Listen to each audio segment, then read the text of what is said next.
করবেন, আপনাদের তত বেশি সহজ হয়ে যাবে। সিং, স্যাং, সাং, এই সিং শব্দের অর্থ গান গাওয়া। যদি বলি মেয়েটি একটি গান গায়, the girl sings a song. যদি বলি মেয়েটি একটি গান গেয়েছিল, দি গার্ল স্যাং আ সং। মেয়েটি একটি গান গাহিয়াছে, the girl has sung a song. অর্থাৎ আমার এই যে ভি 3 ফর্মটা, এই ভি 3 ফর্মটা কিন্তু তখন কাজে লাগবে। সিং, স্যাং, সাং, তিনটি ফর্মই আমার কাজে লাগবে। কোনটি কোন জায়গায় বসবে, কিভাবে বসবে, এগুলো কিন্তু আমি আপনাদের ব্যবহারে দেখিয়েছি। যখন টেন্স পড়িয়েছিলাম তখন এগুলো দেখিয়েছিলাম। ধন্যবাদ।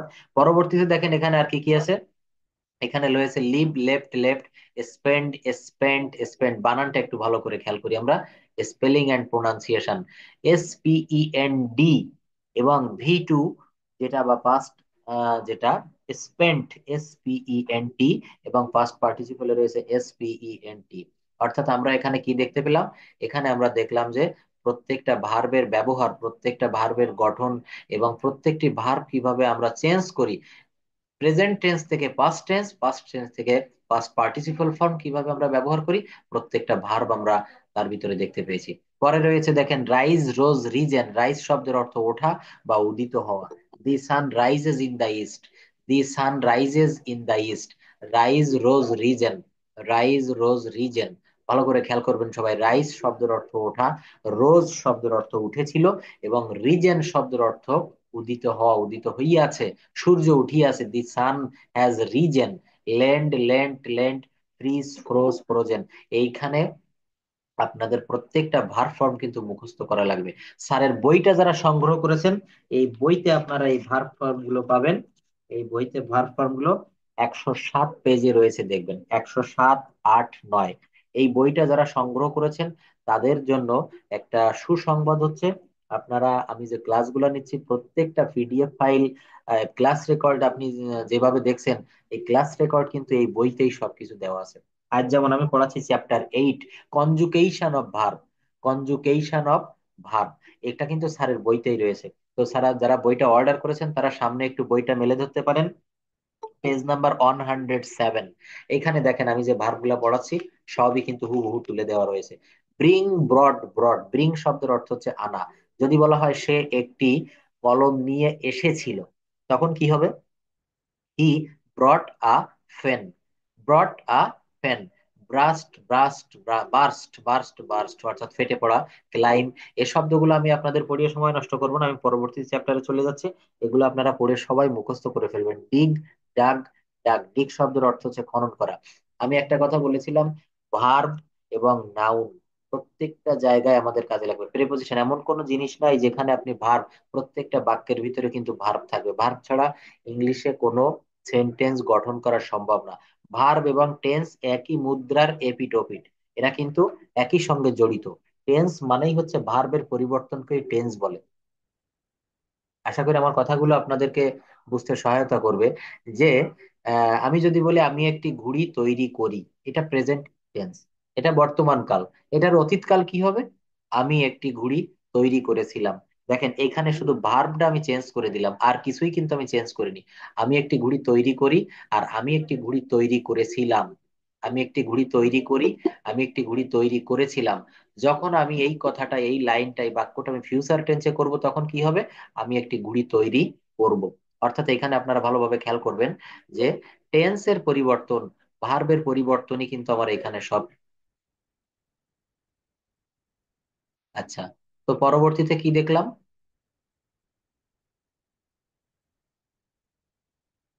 আচ্ছা, দেখেন এখানে ভার্বের যে একটা পরিবর্তন দেখিয়েছি, এই পরিবর্তনটা কিন্তু আমাদের পরবর্তীতে কাজে লাগবে। এখানে আপনারা মুখস্থ করে লাগবেন sing, sang, sung, slide, slit, slit, split, split, split, অর্থাৎ ভাগ করা বা ত্যাগ করা। Quit, quit. কিছু শব্দ রয়েছে যে শব্দগুলোর কিন্তু ভার্ব ফর্ম একই থাকে।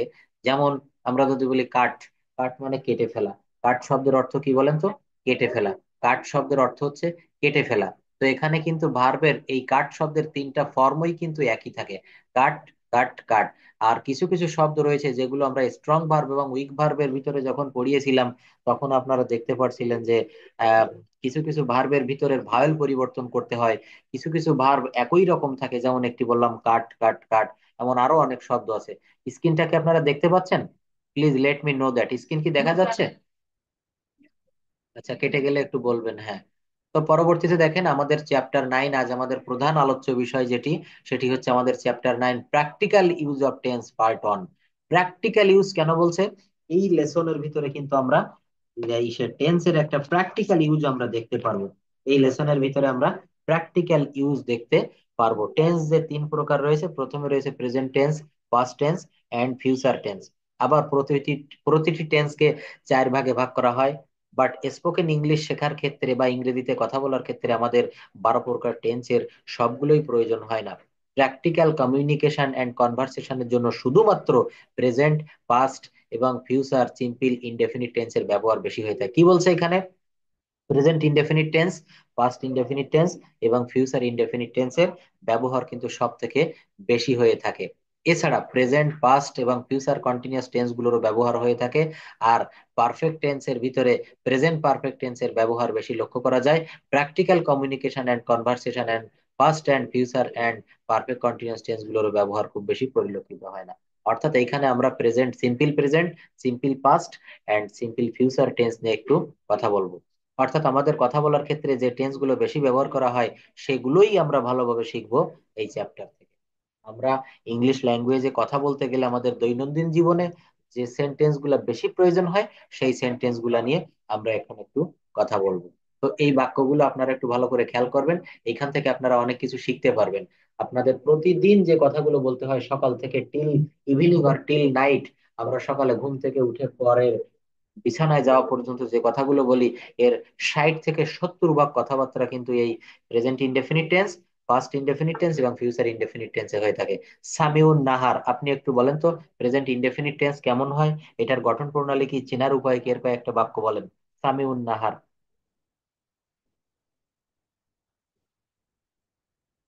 হ্যালো?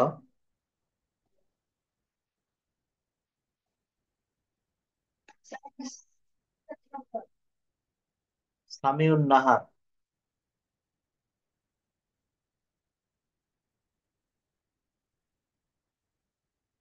সম্ভবত অ্যাবসেন্ট। পরবর্তীতে বলবেন তীর্থদেব, আপনি বলেন প্রেজেন্ট ইনডেফিনিট সম্পর্কে আপনি কি কি জানেন সব বলেন।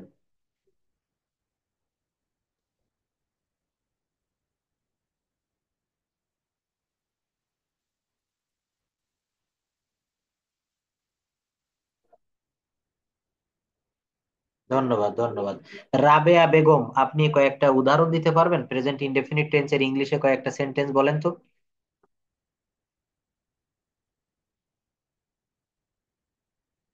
আফরা আফরিনা, আপনি কয়েকটা এক্সাম্পল দেন প্লিজ।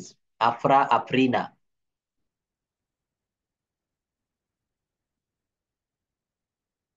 আমি যখন কথা বলি আপনারা কোথায় থাকেন? আমার কথা কি তাৎক্ষণিকভাবে আপনাদের কাছে পৌঁছায় না? আমি একজনকে বলছি, 2-3 জনকে বলার পর আবার ব্যাকের থেকে একজন বলছেন, আমি বলবো স্যার। এমডি সুলাইমান হোসেন, আপনি বলেন প্রেজেন্ট ইনডেফিনিট টেন্সের কয়েকটা উদাহরণ দেন। MD Sulaiman Hossain, please. ওয়ালাইকুম সালাম, বলেন। হুম। হুম, তারপর? হুম। না, ধন্যবাদ, আপনি ভালো বলেছেন। এখানে কাসফিয়া ইসলাম তানহা, আপনি বলেন তো এই প্রেজেন্ট ইনডেফিনিট টেন্সে বাংলা ক্রিয়ার শেষে কি কি থাকে, ভার্বের শেষে কি থাকে? তাসফিয়া ইসলাম তানহা, বাংলা বাক্যে। ওয়ালাইকুম সালাম, কি দেখে চিনবো যে এটা প্রেজেন্ট ইনডেফিনিট টেন্স?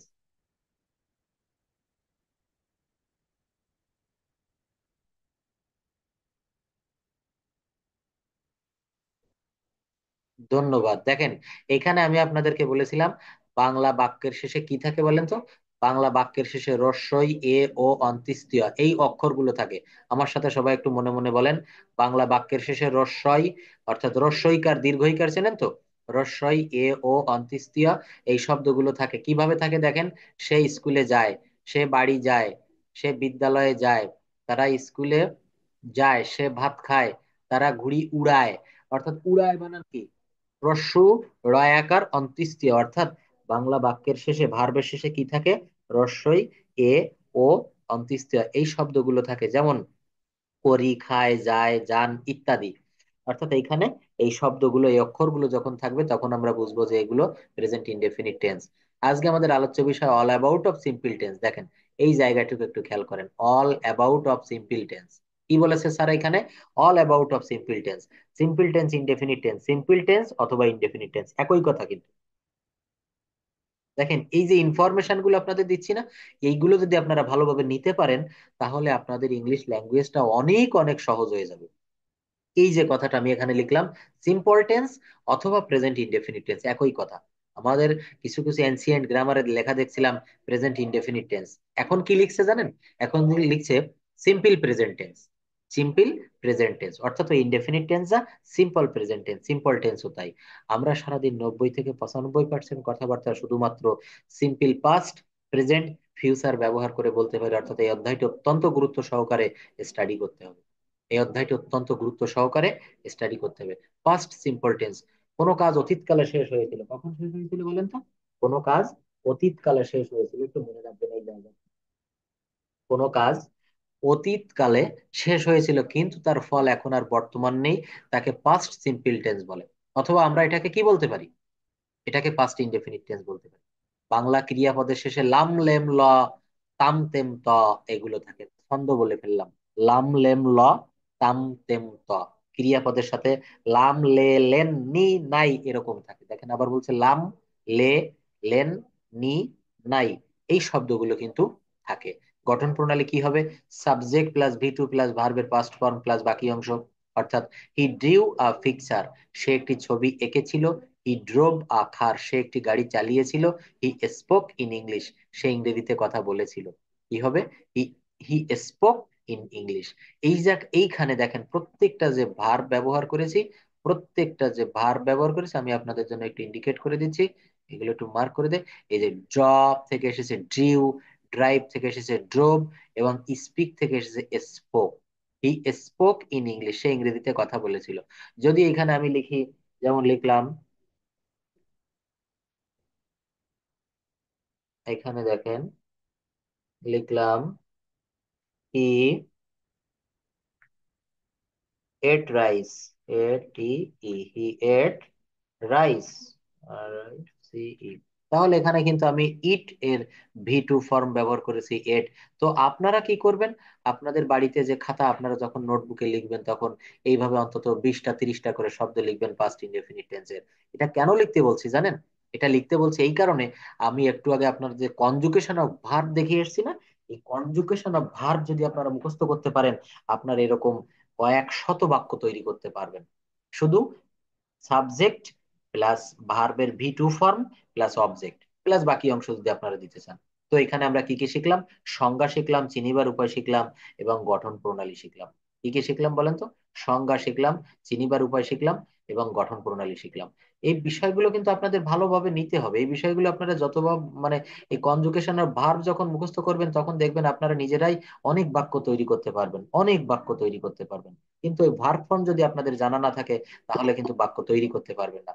যার যত বেশি ভার্ব ফর্ম জানা থাকবে, তার কিন্তু তত বেশি এগুলা সহজ হয়ে যাবে। তো এখানে আমি একটা জিনিস দেখিয়েছি, দেখেন শুধুমাত্র ভার্বের ভি টু ফর্ম ব্যবহার করে কিভাবে আমরা এই বাক্যগুলো তৈরি করি।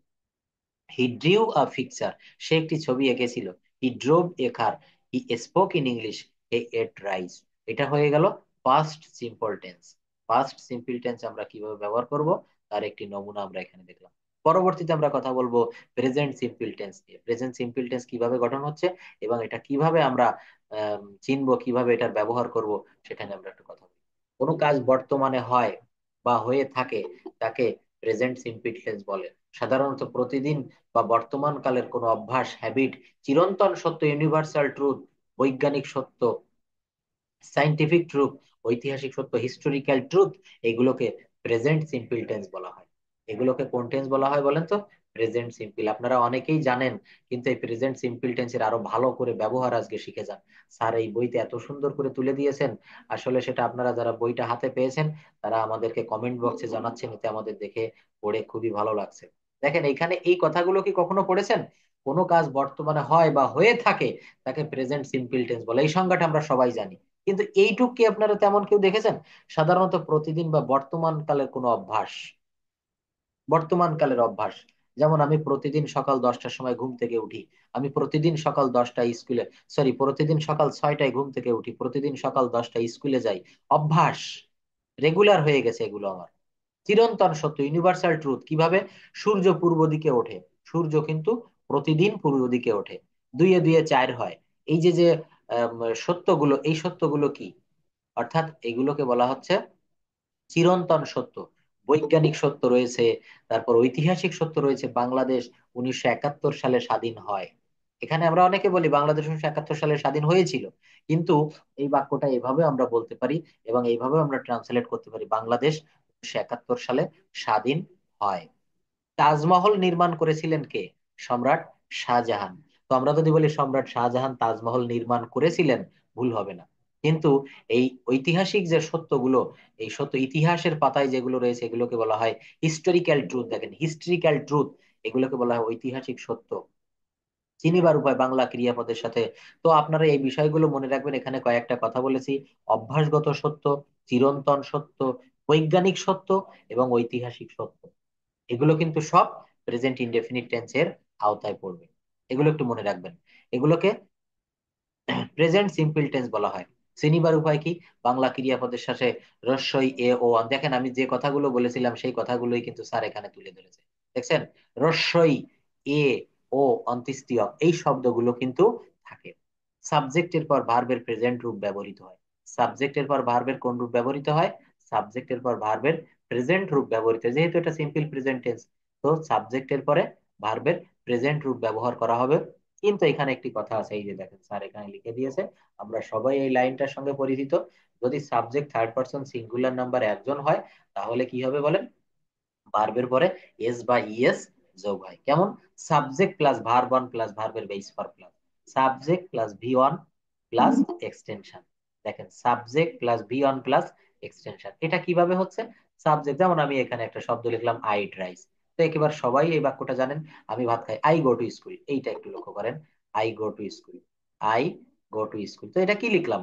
আই হচ্ছে সাবজেক্ট, গো হচ্ছে ভার্বের ভি ওয়ান, আর টু স্কুল হচ্ছে আমার এই এক্সটেনশন। টু স্কুল আমার এটা বাকি অংশ। অর্থাৎ I go to school, he goes to school, we play football, the earth moves round the sun, the sun rises in the east, he comes here every day, Akbar innovates Bangla year, Akbar Bangla সাল চালু করেন, সম্রাট আকবর বাংলা সাল চালু করেন, Akbar innovates Bangla year. Future simple টেন্সে কি আছে দেখেন, কোনো কাজ ভবিষ্যৎকালে সংগঠিত হবে এরূপ বোঝালে তাকে ফিউচার ইনডেফিনিট বা সিম্পল ফিউচার বলে। ফিউচার সিম্পল টেন্স, সবাই একটু ভালো করে খেয়াল করেন। ফিউচার সিম্পল টেন্স, এটা নিয়ে আমরা এখন একটু কথা বলবো। কথা বলবেন চয়ন আলী। আপনি ফিউচার ইনডেফিনিট টেন্স বা সিম্পল ফিউচার টেন্স নিয়ে কিছু বলেন, আমরা সবাই শুনবো আপনার কথা।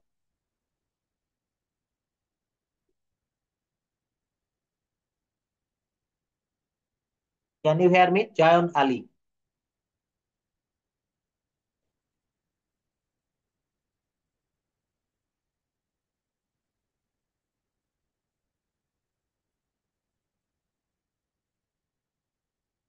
কে এম আজম, বলতে পারবেন?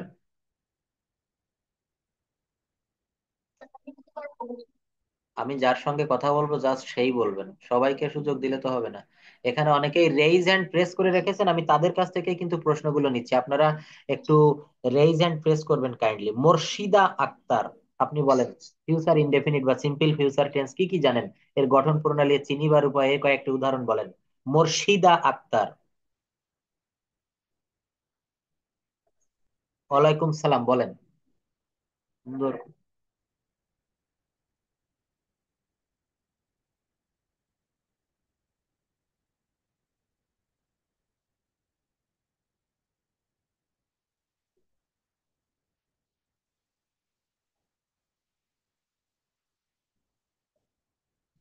প্লিজ অন্য কেউ কথা বলবেন না, হ্যাঁ আপনি বলেন। এটার ইয়ে বলেন তো, স্ট্রাকচার কি হবে, বাক্য গঠন প্রণালী কি হবে? সাবজেক্ট প্লাস,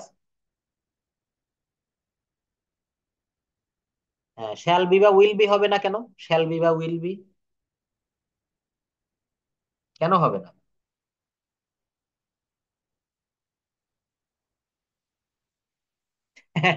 ধন্যবাদ ধন্যবাদ। দেখেন আসলে এগুলো জানতে হবে। হ্যাঁ, এটা হচ্ছে ফিউচার কন্টিনিউয়াস টেন্সে বসে। যেমন I shall be eating rice, অর্থাৎ সাবজেক্ট প্লাস শ্যাল বি বা উইল বি প্লাস ভার্বের পর আইএনজি প্লাস এক্সটেনশন। ঠিক আছে, এটা বলতে হবে যে স্যার এটি ফিউচার কন্টিনিউয়াস টেন্সে হবে। হ্যাঁ, কে যেন একটু বলছেন, বলেন। আচ্ছা, তো আমরা এখানে দেখেন, আমরা পরবর্তীতে সবার কাছে আসবো, কোশ্চেন নিবো আজকে, অনেক কোশ্চেন নিবো আজকে, আপনারা যতক্ষণ থাকবেন। হুম হুম, বি হয়। আবার কখনো কখনো কখনো কখনো এই বিটা কিন্তু মেইন ভার্ব হিসেবে বসে যায়। যেমন I want to be a doctor, আমি একজন ডাক্তার হতে চাই। তো এখানে শ্যাল বি বা উইল বি এর কথাটা আমি মূলত বলেছি। তো দেখেন আমি আরেকটু পড়িয়ে নিই, তারপরে আপনাদের সবার সাথে কম বেশি কথা বলবো। তো এখানে কি বলছে, এখানে বলছে যে ফিউচার সিম্পল টেন্স, কোনো কাজ ভবিষ্যৎকালে সংগঠিত হবে এরূপ বোঝালে ফিউচার ইনডেফিনিট টেন্স হবে। কোনো কাজ ভবিষ্যৎকালে সংগঠিত হবে, আমি আগামীকাল ঢাকা যাব, আমি আগামীকাল একটি মোবাইল কিনবো, আমি একটু পরে ভাত খাইবো, এমন যদি কিছু বোঝায় তাহলে সেগুলো ফিউচার ইনডেফিনিট টেন্স হবে। চিনিবার উপায়, বাংলা ক্রিয়াপদের সাথে ব, বে, বা বা বেন থাকে। সাবজেক্টের পর পার্সন অনুসারে শ্যাল বা উইল বসে এবং ভার্বের পর প্রেজেন্ট অর্থাৎ বি ওয়ান রূপ ব্যবহৃত হয়। আবার এই জায়গাটা দেখেন, গঠন প্রণালী। এখানে কি বলছে, এখানে আমি একটু দেখাই আপনাদের। দেখেন এখানে বলছে যে সাবজেক্টের পর পার্সন অনুসারে শ্যাল বা উইল বসে। কিন্তু এখানে একটা কথা আছে, আপনারা পরবর্তীতে পাবেন, এই যে নিচের লাইনে লেখা রয়েছে, তো এটা পড়ি। সাবজেক্টের পর পার্সন অনুসারে শ্যাল বা উইল বসবে এবং ভার্বের পর প্রেজেন্ট রূপ বা ভি ওয়ান ব্যবহৃত হয়। সাধারণত ফার্স্ট পার্সনের সাথে সাধারণত ফার্স্ট পার্সনের সাথে শ্যাল এবং সেকেন্ড ও থার্ড পার্সনের সাথে উইল বসে। কিন্তু এই জায়গাটা একটু দেখেন, আপনাদের আগের একদিন আমি এই লাইনটা পড়িয়েছিলাম। এখানে কি বলছে, কিন্তু মডার্ন গ্রামার অনুযায়ী এখন সকল জায়গায় উইল এর ব্যবহার নিয়ম চালু হয়েছে। সব জায়গায় আপনি উইল ব্যবহার করতে পারবেন, এটা কেউ আপনাকে ভুল ধরবে না। আই এর পরেও শ্যাল দিতে পারেন, আবার আই এর পরে উইল দিতে পারেন। আপনি হি এর পরে উইল দিবেন, এটা নিয়ম, কিন্তু আপনি বর্তমান গ্রামার নিয়ম অনুসারে সব জায়গায় আপনি উইল ব্যবহার করবেন। সাবজেক্ট প্লাস, এটা একটু ইন্ডিকেট করি, দেখেন মার্ক করি, subject plus subject plus shall বা will plus V one plus extension. I will speak in English, আমি ইংরেজিতে কথা বলবো। I will speak in English. দেখেন, এটা এই যদি বলি আই স্পিক ইন ইংলিশ, এরকম যদি আমি বলি, এইভাবে যদি আমি বলি আই স্পিক ইন ইংলিশ, কি হবে, আমি ইংরেজিতে কথা বলি। আমি ইংরেজিতে কথা বলি, কি হবে, আমি ইংরেজিতে কথা বলি। কিন্তু এই স্পিকের পাশে, এর বাম পাশে আমি যদি উইল শব্দটা ব্যবহার করি, তখন সেটি কিন্তু ফিউচার ইনডেফিনিট বা সিম্পল ফিউচার টেন্স হয়ে যাবে। এই একমাত্র শ্যাল বা উইল কিন্তু একমাত্র ফিউচারের চিহ্ন। এই শ্যাল বা উইলটাই ফিউচারের চিহ্ন, I will speak in English এবং আই স্পিক ইন ইংলিশ। আমার কথাটা কি বুঝতে পারছেন?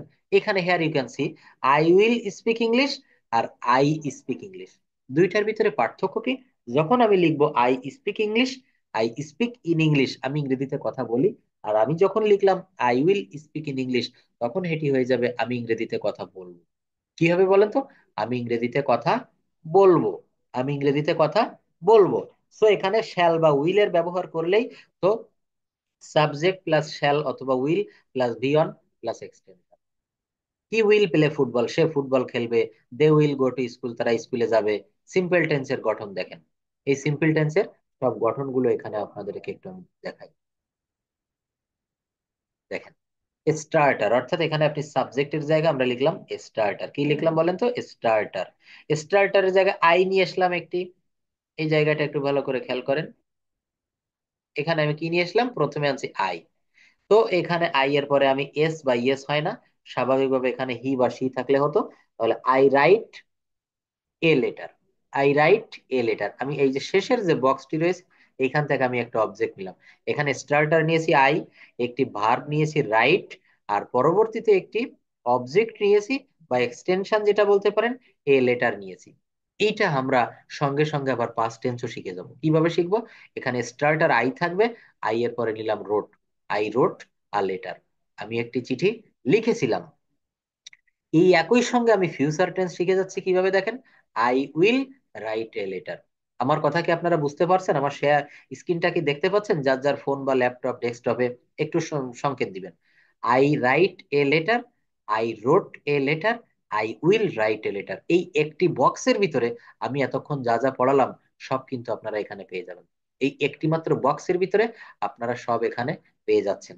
এখানে কি কি দিলাম দেখেন, স্টার্টার দিয়েছি, তারপরে একটি ভার্ব নিয়েছি, একটি অবজেক্ট নিয়েছি। আবার যখন আমি ভার্বটা পরিবর্তন করে দিব, আই রোট আ লেটার। তারপরে আমরা উই দিয়ে যদি একটা করি, উই সিং এ সং। এটা আপনারা যে কোনো একজন বলেন তো, উই দিয়ে একটা বাক্য করেন তো, এখানে উই দিয়ে কি কি আছে? আপনারা উই দিয়ে এই শব্দগুলো একটু বলতে পারবেন? উই দিয়ে একটু বলবেন প্লিজ। হ্যাঁ, বলেন বলেন, অবশ্যই।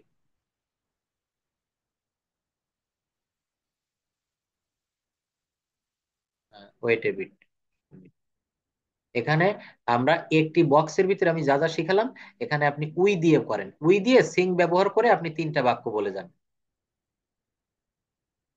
হুম। We sing. হুম। হুম। হুম। ধন্যবাদ। পরবর্তীতে একজন বলেন তো, হি দিয়ে বলেন তো, হি এবং নো ব্যবহার করে, ভার্ব হবে নো। যে কোনো একজন একটু বলেন। বলেন বলেন। হি নো হিম, এটা কি কখনো হয়? হি নো হিম এটা হয়? আপনি নিজে বলেন কোথায় ভুল বলছেন। হ্যাঁ, ভুল হয়েছে, কোথায় ভুল হয়েছে? অবশ্যই, thank you. Absolutely right, he knows হবে। কারণ এটা, এখানে হি হচ্ছে থার্ড পারসন সিঙ্গুলার নাম্বার একজন, সাবজেক্ট। এবং এই বাক্যটা হচ্ছে প্রেজেন্ট ইনডেফিনিট টেন্সে, আমি তাকে চিনি। আই নো হিম এটা হয় না, আই নোজ হিম। এই স্বাভাবিক জায়গাটা যদি আমাদের এখনো ভুল থেকে যায়, এটা আমাদের জন্য লজ্জাজনক। এটা আমরা ছোটবেলা থেকেই পড়ে আসতেছি যে সাবজেক্ট যদি থার্ড পারসন সিঙ্গুলার নাম্বার একজন হয়, ভার্বের পরে এস বাই এস হয়। হয় না? আচ্ছা, আপনি পরবর্তীতে বলেন। আপনি যেহেতু ভুল বলছেন, ভুল করার দোষের কিছু না, এখান থেকে শিখতে হবে। তারপরে নিউ ব্যবহার করে বলেন, নিউ। হ্যাঁ। হ্যাঁ, অনেক ধন্যবাদ। হ্যাঁ, আপনাদের যা এগুলো হচ্ছে। আরেকজন দে ব্যবহার করে বলেন, দে। দে ব্যবহার করে বলেন।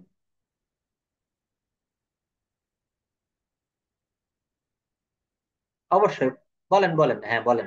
হুম।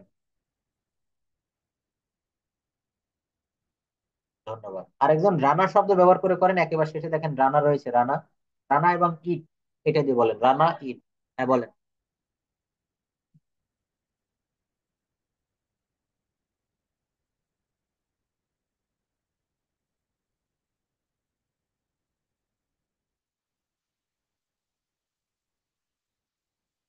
রানা যখন দিবেন তখন কিন্তু গোজ হবে, ঠিক আছে? হ্যাঁ, রানা দিয়ে যখন করবেন। অবশ্যই অবশ্যই। আচ্ছা। তো এই শব্দগুলো ব্যবহার করে আমরা এই একটি মাত্র বক্সের মাধ্যমে আমাদের এই টোটাল এতক্ষণ আমরা যা যা শিখলাম, সব কিন্তু এই বক্সের ভিতরে দেওয়া আছে। নোট, প্রেজেন্ট ইনডেফিনিট টেন্সের সাবজেক্ট যদি থার্ড পারসন সিঙ্গুলার নাম্বার একজন হয়, তাহলে ভার্বের পরে এস বাই এস বলবে। এই বিষয়টা একটু দেখেন। প্রেজেন্ট ইনডেফিনিট টেন্সের সাবজেক্ট যদি, এই যে সাবজেক্ট, নোট, প্রেজেন্ট ইনডেফিনিট টেন্সে সাবজেক্ট যদি থার্ড পারসন সিঙ্গুলার নাম্বার হয়, ভার্বের শেষে এস বাই এস যোগ হবে। এই জায়গাটা একটু আপনারা মনে রাখবেন।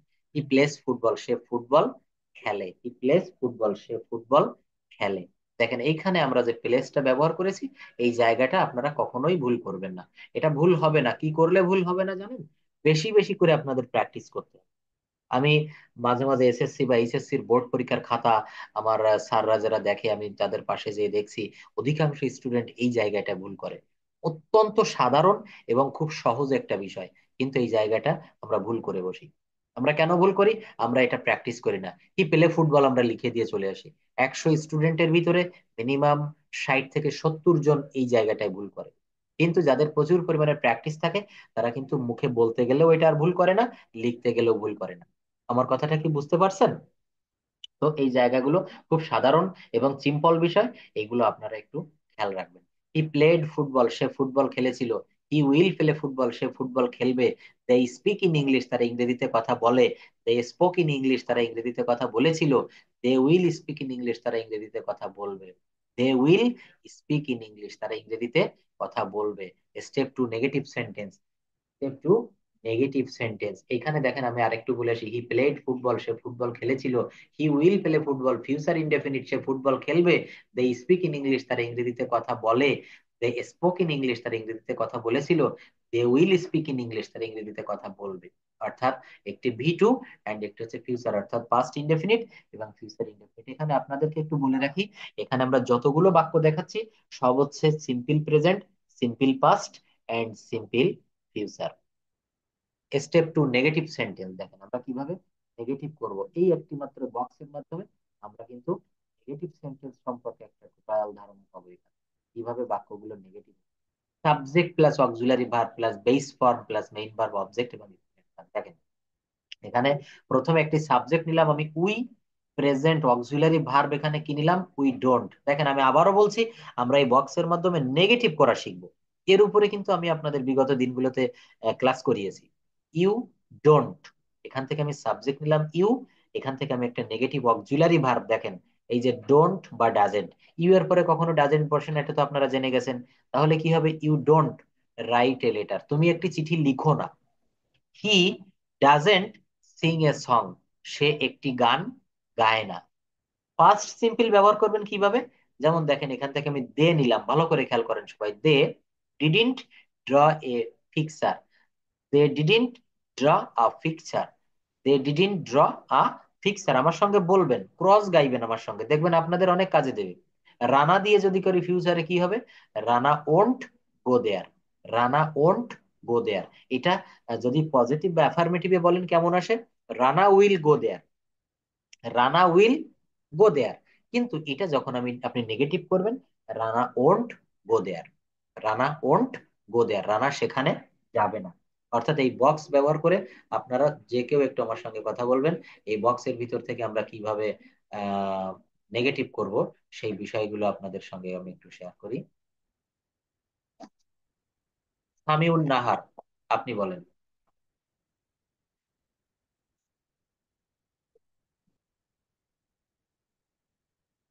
হ্যাঁ, আপনি ইউ থেকে দুটো তিনটে বলেন, দুইটা বলেন, উই এবং ইউ, এই দুইটা বলেন। হ্যাঁ, ওই নেগেটিভ বলেন এখানে। আপনি প্রেজেন্ট টেন্সের নেগেটিভ বলতে পারেন, পাস্ট টেন্সেরও বলতে পারেন, ফিউচার, আপনার যেটা খুশি আপনি বলেন, বাক্য তৈরি করেন।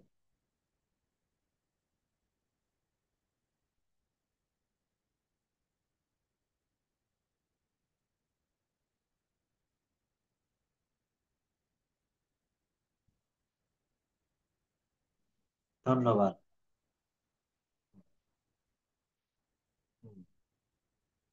থ্যাঙ্কস এ লট। পরবর্তীতে কথা বলবেন তীর্থ, আপনি একটু বলেন রানা বা ইট বা দে এগুলো ব্যবহার করে একটু বলবেন। আপনি এখানে দেখেন এই যে রানা রয়েছে, সাবজেক্ট ইট রয়েছে, সাবজেক্ট দে রয়েছে, এগুলা ব্যবহার করে একটু বাক্য তৈরি করেন ফিউচারে বা পাস্ট সিম্পলে বা প্রেজেন্ট সিম্পলে।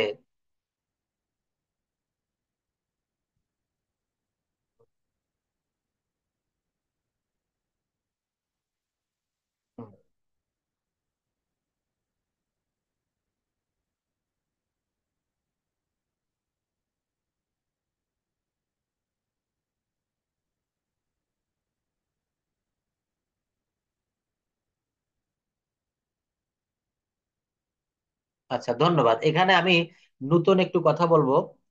আপনার নাম সম্ভবত সৈয়দ আলী, তাই তো? শুনতে পাচ্ছেন? Can you hear me properly? Shayed Ali নাকি সৈয়দ আলী, উচ্চারণ কোনটা হবে? Syed Ali, thank you. আচ্ছা, আপনি এখানে একটু কথা বলবেন।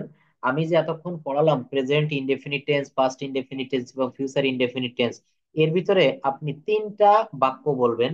যেমন আমি একটি বলে দিচ্ছি, Roni goes to school, Roni স্কুলে যায়। এইটার পাস্ট সিম্পল কি হবে এবং ফিউচার সিম্পল কি হবে, আপনি একটু বলেন তো এই দুটো বাক্য। হ্যাঁ, হ্যাঁ। আচ্ছা, Roni will go to school, এটা নেগেটিভ কি হবে এই বাক্যটার? হ্যাঁ, উইল নট কে আমরা কি বলতে পারি, একটু আগে বলেছি দেখেন, ওন। কি বলেছি এখানে? ওন্ট বলেছি। হ্যাঁ, আমরা এই ইনফর্মাল যে শর্ট ফর্ম যেটা রয়েছে আমরা এটা ব্যবহার করব। তো আমি দেখলাম আপনাদেরকে ফিডব্যাকটা নিয়ে আপনারা অনেকেই বুঝতে পারছেন বিষয়গুলো। এবং এইখানে আরো যে বাদ বাকি বিষয়গুলো আছে এগুলো আপনাদের একটু পড়িয়ে নি, তারপরে আমি সবার কাছে আসবো। কম বেশি আপনারা রেইজ হ্যান্ডটা একটু প্রেস করবেন, নতুন নতুন যারা আছে তাদেরকে আমি একটু কথা বলবো। আচ্ছা, পরবর্তীতে কি আছে দেখেন, আই ডোন্ট প্লে ফুটবল, আমি ফুটবল খেলি না। আই ডিডন্ট প্লে ফুটবল, আমি ফুটবল খেলিনি। আই ওন্ট প্লে ফুটবল, আমি ফুটবল খেলবো না। এই যে শব্দটা আমি কেবল আপনাদের যেটা বললাম, উইল নট কে আমরা এখানে একটু ওন্ট বলছি, উইল নট কে আমরা এখানে ওন্ট বলছি। I won't play football, he doesn't draw a picture, he didn't draw a picture, he won't draw a picture, সে একটি ছবি আঁকবে না। স্টেপ 3 তে রয়েছে ইন্টারোগেটিভ সেন্টেন্স তৈরি, এখানেও কিন্তু আমরা বক্স পাবো। এবং এই বক্সের ভিতরে কিন্তু আমাদের বেশি কাজে দিচ্ছে, এই বক্সটা আমাদের বেশি উপকারে আসছে। কেন আসছে? আমরা যা শিখলাম বিভিন্ন জায়গা থেকে, বক্সের মাধ্যমে সেটি আমরা এক জায়গায় করে নিয়ে আসলাম। ইন্টারোগেটিভ সেন্টেন্স তৈরি দেখেন, স্টেপ 3 তে রয়েছে ইন্টারোগেটিভ সেন্টেন্স তৈরি। ইন্টারোগেটিভ সেন্টেন্স আমরা কিভাবে তৈরি করব, ইন্টারোগেটিভ সেন্টেন্সের ব্যবহারগুলো আমরা একটু ভালো করে দেখব। ইন্টারোগেটিভ সেন্টেন্স দেখেন, অক্সিলারি ভার্ব রয়েছে, তারপরে সাবজেক্ট রয়েছে, তারপরে কি আছে বলেন তো, অক্সিলারি ভার্ব, সাবজেক্ট, তার পরবর্তীতে রয়েছে, দেখেন, অক্সিলারি ভার্ব, তারপর সাবজেক্ট নিব, তারপর base form of main verb নিব, তারপর কি নিব, অবজেক্ট বা এক্সটেনশন। ভালো করে খেয়াল করেন, ডু বা ডাজ। এখানে মনে রাখবেন আমরা কি করতেছি বলেন তো, ইন্টারোগেটিভ। তো ইন্টারোগেটিভে প্রশ্নেই কিন্তু প্রথমে একটা ইন্টারোগেশন ওয়ার্ড আসবে। যেমন ডু বা ডাজ, এখানে আমি প্রথমে ডু নিলাম, তারপর আমি এখান থেকে একটি সাবজেক্ট নিলাম। দেখেন, এই সাবজেক্ট আমি এখান থেকে নিলাম, সাবজেক্টের ঘরের থেকে আমি একটি সাবজেক্ট নিলাম আই, পরবর্তীতে আমি একটি ভার্ব নিলাম রাইট। এখানে আমি একটি ভার্ব নিলাম রাইট। একটু ভালো করে সবাই খেয়াল করেন, এখানে আমি একটি সাবজেক্ট নিয়েছি রাইট, পরবর্তীতে আমি এখান থেকে একটি অবজেক্ট বা এক্সটেনশন নিলাম। এটা আমি কি নিলাম বলেন তো, এইটা আমি একটা নিলাম লেটার। তাহলে কি হলো, do I write a letter, do I write a letter, আমি কি একটি চিঠি লিখি। কিন্তু যদি আমি ইন্টারোগেটিভটাকে নেগেটিভ ইন্টারোগেটিভ করতে চাই তখন কি হবে, কেউ বলতে পারবেন কি হবে? Don't I write a letter, do I write a letter, আমি কি চিঠি লিখি, আমি কি একটি চিঠি লিখি না। তখন কি হবে, don't I write a letter. তারপরে দেখেন এখানে ডিড দিয়ে যদি করি, এই যে পরবর্তীতে আমি এখানে ডিড ব্যবহার করে করব, পরবর্তীতে আমি এখানে শুধুমাত্র এই ডিড ব্যবহার করব। দেখেন আমি বারে বারে এগুলো একটু চেঞ্জ করে দিই। এই যে did, did you watch TV, এর বাংলা অর্থ কি দাঁড়াবে কেউ বলতে পারবেন? ডিড ইউ ওয়াচ টিভি, তুমি কি টিভি দেখেছিলে। ডিড ইউ ওয়াচ, এখানে অনেকে বলে ফেলেন যে তুমি কি টিভি দেখো। No, it's wrong. এখানে হবে ডিড ইউ ওয়াচ টিভি, তুমি কি টিভি দেখেছিলে। তো এটা যদি আমি নেগেটিভ ইন্টারোগেটিভ করি, didn't you watch TV, didn't you watch TV. অর্থাৎ এখানে কিন্তু আপনাকে এটাকে ইন্টোনেশন বলে, ফলিং ইন্টোনেশন, রাইজিং ইন্টোনেশন, এর উপরে আপনাদের আমি ক্লাস নিব শেষের দিকে গিয়ে। অর্থাৎ এই প্রোনাউন্সিয়েশন ফনেটিক্স এর উপরে কোথায় জোর দিয়ে কথা বলতে হবে। যেমন ডিডন্ট ইউ ওয়াচ টিভি, এই যে জোর, এই যে কখনো স্বরের বা সুরের উত্থান, আবার কখন পতন, এগুলোকে বলে ফলিং ইন্টোনেশন, রাইজিং ইন্টোনেশন। এটা আমি আপনাদের পরে শিখাবো। তো এখানে কি হবে, ডিড ইউ ওয়াচ টিভি, তুমি কি টিভি দেখেছিলে, ডিডন্ট ইউ ওয়াচ টিভি। অর্থাৎ আমরা দেখেন এই প্রথম বক্সে, আমি একটু ব্যাকে ফিরে যাই, এখানে আমরা কি করেছি, অ্যাফার্মেটিভ সেন্টেন্স করেছি স্টেপ 1। দেখেন, এই স্টেপ 1-এ কি করেছি, অ্যাফার্মেটিভ করেছি। স্টেপ 2-তে এসে কি করলাম, নেগেটিভ সেন্টেন্স করলাম, এবং স্টেপ 3-তে ইন্টারোগেটিভ সেন্টেন্স করলাম। স্টেপ 3-তে কি করলাম বলেন তো, ইন্টারোগেটিভ সেন্টেন্স করলাম। এইখানে আরো কিছু আছে দেখেন, does he write a letter, সে কি চিঠি লেখে। Did he write a letter, সে কি চিঠি লিখেছিল। Will he write a letter, সে একটি চিঠি লিখবে। Will he write a letter, সে কি একটি চিঠি লিখবে। অর্থাৎ এইখানে আমাকে কি করতে হবে, এই বিষয়গুলো অ্যাফার্মেটিভ করতে হবে, অ্যাফার্মেটিভ থেকে নেগেটিভ করতে হবে, নেগেটিভ থেকে ইন্টারোগেটিভ করতে হবে। অর্থাৎ প্রত্যেকটা বাক্য কিন্তু আমাদের চেঞ্জ করা শিখতে হবে। একটা বাক্য কিভাবে আমরা অ্যাফার্মেটিভ করব, এই বক্স গুলো আপনারা যত বেশি ভালো করে বুঝতে পারবেন, এই বক্স থেকে কিন্তু আমি বারবার আপনাদেরকে বলছি যে যা শিখাচ্ছি এতক্ষণ ধরে, এই যে এখানে ইন্টারোগেটিভ যা কিছু শিখলাম আমরা, ইন্টারোগেটিভের একটা বক্স দেওয়া আছে। পরবর্তীতে এখানে দেখেন তার কিছু এক্সাম্পল দেওয়া আছে। Does he write a letter, সে কি একটি চিঠি লেখে। Did he write a letter, সে কি চিঠি লিখেছিল। Will he write a letter, সে কি চিঠি লিখবে। অর্থাৎ এখানে আমরা এগুলো ব্যবহার করে কিন্তু একের পর এক বাক্য তৈরি করতে পারি।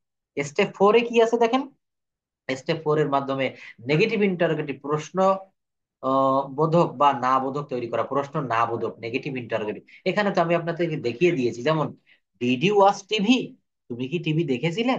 এটা ইন্টারোগেটিভ, এর নেগেটিভ ইন্টারোগেটিভ কি হবে, ডিডন্ট ইউ ওয়াচ টিভি, তুমি কি টিভি দেখোনি। অর্থাৎ একটি আমরা নেগেটিভ ইন্টারোগেটিভ করলাম, পরবর্তীতে একটি নেগেটিভ ইন্টারোগেটিভ করলাম। নেগেটিভ ইন্টারোগেটিভের এখানে দেখেন বক্স দেওয়া আছে, প্রথমে অক্সিলারি ভার্ব নিব, প্রথমে কি নিব, অক্সিলারি ভার্ব নিব, তারপরে কি নিব, একটি সাবজেক্ট নিব, দেন ভার্বের ভি অন ফর্ম নিব, দেন অবজেক্ট নিব। আবার দেখেন, auxiliary verb plus subject plus ভার্বের V one form plus object. এবার নিচে চলে আসি, দেখেন ওই একটু আগে আমি যা বুঝালাম ঠিক তাই। Don't I write a letter, don't I write a letter. Please কেউ কথা বলবেন না, আপনাদেরকে একটু আনমিউট করে দেই মাঝে মাঝে, ক্লাস আপনারা উপস্থিত আছেন কিনা বোঝার জন্য কথা বলবেন না। Don't I write a letter, পরবর্তীতে কিন্তু এই নোট অফ এক্সক্লামেশন অর্থাৎ কোশ্চেন মার্কটা আপনারা অবশ্যই মনে করে দিবেন। এটাও কিন্তু আমাদের প্রায় ভুল হয়ে যায়, এখানে আমরা ফুল স্টপ দিয়ে থাকি। কিন্তু এই ছোট একটা ভুল বাক্যটাকে কিন্তু আপনাকে টোটাল ভুল বানিয়ে দিবে। Don't I write a letter, doesn't we sing a song, didn't he know him. অর্থাৎ এখানে যদি আমরা এমনটি ব্যবহার করতে পারি, do I write a letter, এই বাক্যটা দেখেন, এই বাক্যটা কিভাবে আমরা করতে পারি। এখানে আমি ডু নিলাম, ডু, পরবর্তীতে এখান থেকে আমি আই নিব, পরবর্তীতে এখান থেকে ডু আই, পরবর্তীতে এখান থেকে আমি একটা ভার্ব নিব, ভার্বটা কি নিব, রাইট নিলাম। আচ্ছা, যাক, এগুলো একটু মাউসের সমস্যা হচ্ছে। এখানে আমি কি নিতে পারি, do I write a letter. আর যদি আমি নেগেটিভ ইন্টারোগেটিভ করতে চাই তখন কি হবে, don't I write a letter, don't I write a letter, doesn't we sing a song, doesn't he, sorry এখানে ডোন্ট হবে, উই দিলে ডোন্ট দিবেন, don't we sing a song, subject খেয়াল রাখবেন। এবং ভার্ব, সাবজেক্ট সিঙ্গুলার হলে ভার্ব সিঙ্গুলার, সাবজেক্ট প্লুরাল হলে verb plural. এর কিছু এক্সাম্পল আমরা দেখি। Don't I sing a song, আমি কি গান করি না। Didn't I sing a song, আমি কি গান করিনি। Won't I sing a song, আমি কি গান করব না। তাহলে আমরা একটা সিম্পল টেন্সের রুল দিয়ে কতগুলো বাক্য তৈরি করতে পারি, তো দেখে নেওয়া যাক। প্রেজেন্ট সিম্পল দেখেন, ভালো করে খেয়াল করেন এই জায়গাটা, সবাই একটু এখানে ভালো করে খেয়াল করেন। আপনারা কখনো পড়ানোর সময় অমনোযোগী হবেন না। আই প্লে ফুটবল, আমি ফুটবল খেলি। আই ডোন্ট প্লে ফুটবল, আমি ফুটবল খেলি না। আই ডোন্ট প্লে ফুটবল দিলে কি হবে, আমি ফুটবল খেলি, আমি ফুটবল খেলি না। অর্থাৎ এখানে নেগেটিভ করলাম। প্রত্যেকটা বিষয় আমরা একটু ভালো করে দেখবো। এখানে আমরা কি করব বলেন তো, আমরা এখানে নেগেটিভ করব। নেগেটিভের পরে কি করব দেখেন, নেগেটিভ করার পরে আই প্লে ফুটবল, আমি ফুটবল খেলি। আই ডোন্ট প্লে ফুটবল, আমি ফুটবল খেলি না। ডু আই প্লে ফুটবল, আমি কি ফুটবল খেলি। ডোন্ট আই প্লে ফুটবল, আমি কি ফুটবল খেলি না। চারটা কিন্তু হয়ে গেল। ফার্স্ট সিম্পলে কি হবে, ফার্স্ট সিম্পলে দেখেন, আই প্লেড ফুটবল, আমি ফুটবল খেলেছিলাম।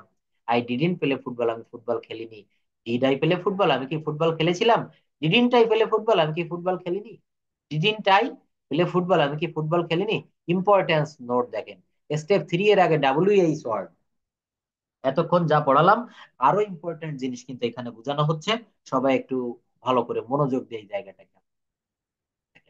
আমি কিন্তু প্রত্যেকটা জায়গা আপনাদের যেন নজরে পড়ে ইন্ডিকেট করে দিচ্ছি, এখানে মার্ক করে দিচ্ছি। স্টেপ 3 এর আগে WH word, why, when, where, what, how যোগ করলে WH ওয়ার্ড যোগে ইন্টারোগেটিভ। কেমন, যেমন when did you sing a song, তুমি কখন গান করেছিলে, তুমি কখন গান করেছিলে। তারপরে কি আছে দেখেন, তুমি কখন গান করেছিলে। Where will you sing a song, তুমি কোথায় গান করবে। এই জায়গায় একটা বোঝার বিষয় আছে দেখেন, আমি শুধু যদি এইটুকু মার্ক করে দেই, এখানে কি আসে, will you sing a song. এখানে আমার কি বলছে, স্টেপ 3 তে আমরা শিখেছিলাম কিভাবে ইন্টারোগেটিভ করতে হয়, তাই না। তো WH ওয়ার্ড যোগে আমরা ইন্টারোগেটিভ করতে পারি, WH ওয়ার্ড যোগে আমরা ইন্টারোগেটিভ করতে পারি। সেটা আমরা কিভাবে করতে পারি, WH ওয়ার্ড যোগে আমরা ইন্টারোগেটিভ করবো এইভাবে, যেমন will you sing a song, এর আগে আমি বসিয়ে দিলাম where, where will you sing a song, তুমি কোথায় গান করবে। প্রথম বাক্যটা যদি দেখি, did you sing a song, এই দেখেন did you sing a song, কিন্তু এর আগে আমি হোয়েন বসিয়ে দিয়েছি, তাই বলছে স্টেপ 3 এর আগে WH ওয়ার্ড যোগে why, when, where, hot, how যোগ করলে WH ওয়ার্ড যোগে এবং ইন্টারোগেটিভ করা হয়ে যায়। অ্যানাদার ইম্পর্টেন্স নোট, স্টেপ 4 এর আগেও WH ওয়ার্ড বসিয়ে ইন্টারোগেটিভ করা যায়। যেমন why don't I sing a song, আমি কেন গান করি না। Where didn't you sing a song, তুমি কখন গান করনি। হোয়েন, তারপর রয়েছে why don't you sing, why don't you go there, তুমি কেন সেখানে যাবে না। যাবে হবে না, হবে যাও না, হোয়াই ডোন্ট ইউ গো দেয়ার। এমনি করে করে আমাদের এই বিষয়গুলো কিন্তু খুব ভালো করে বুঝতে হবে এবং দেখতে হবে। এই নোটটা আপনারা একটু মনে রাখেন। এখানে WH ওয়ার্ড যোগে আমরা যখন বাক্যগুলো তৈরি করব, তখন এই যে ইন্টারোগেটিভ বাক্যগুলো দেওয়া আছে, এর আগে আমরা শুধুমাত্র why, when, where, hot, how এই শব্দগুলো বসিয়ে দিলেই কিন্তু WH ওয়ার্ড যোগে এই বাক্যগুলো ইন্টারোগেটিভ অর্থাৎ প্রশ্নবোধক হয়ে যাবে। আমি এই পর্যন্ত যা যা বোঝালাম, আপনারা কি কেউ কিছু বুঝতে পারছেন বা কারো কোনো কোথাও কি কোনো সমস্যা আছে, লেট মি নো দ্যাট। হ্যাঁ হ্যাঁ, ডু নট হবে না, ডোন্ট হবে, হ্যাঁ সবাই একবারে কথা বললেন না প্লিজ। হ্যাঁ হ্যাঁ হ্যাঁ, এখানে এখানে একটু লিখে নেন প্লিজ, এখানে আমি বলছি আপনার উত্তর দিচ্ছি।